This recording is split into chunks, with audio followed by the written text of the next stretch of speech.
Another day, another round of double standards in the media. What in the world is going on here? Okay. Today, it was announced that Kate Middleton is not going to be attending Prince William's Earthshot Prize in November, which is taking place in Singapore. And the framing of this is fascinating on several different levels. The reason that the palace gave for why Kate is not attending Prince William's signature cause big event of the year is so that she can stay home with Prince George, who will be taking exams during that time. Prince George, for the record, is 10. There are a few different exams that students start to take around this age in the UK, but most notably, Prince George is probably starting the process of beginning his admissions to Eton College, a very prestigious school for boys that is actually near the home that Will and Kate moved to last year. William attended it, Harry attended it. It's kind of expected that George is going to attend it as well. Let me make something very clear right from the start. That being the reason that Kate doesn't want to go to the Earthshot Prize, I am fully here for. Every woman, every mother should be able to make these decisions as to priorities. Husbands and wives make decisions on their priorities all the time. What I am not here for is that we praise Kate for doing this, then slam Kate's sister-in-law, Meghan, for things like missing the opening of the Invictus game because of Archie and Lilibet's school schedules. We see the double standard. Like, we're also just coming off of Bungate, which I admit is a very silly issue to have to talk about, but the double standards, they're everywhere. Once you see them, you can't unsee them. And the fact of the matter is we are allowing one woman grace and the room to make these decisions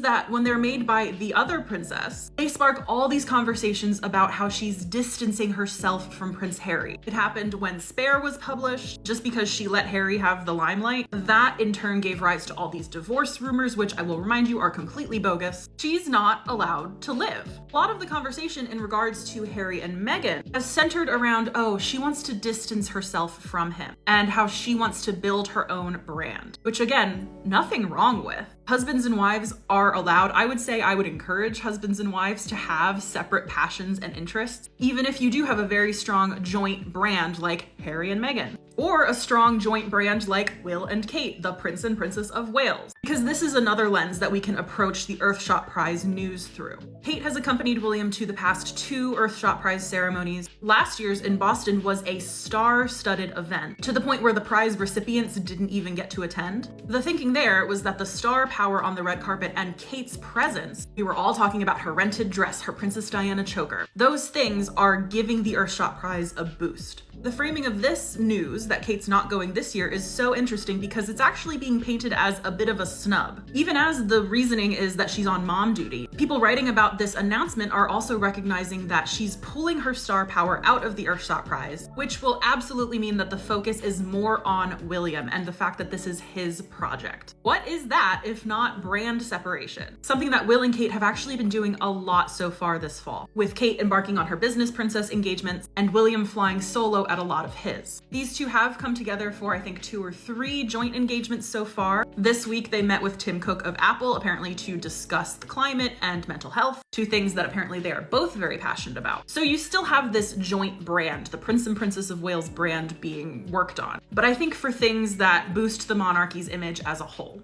But at the same time, they're separate brands as Princess of Wales and Prince of Wales, like separate.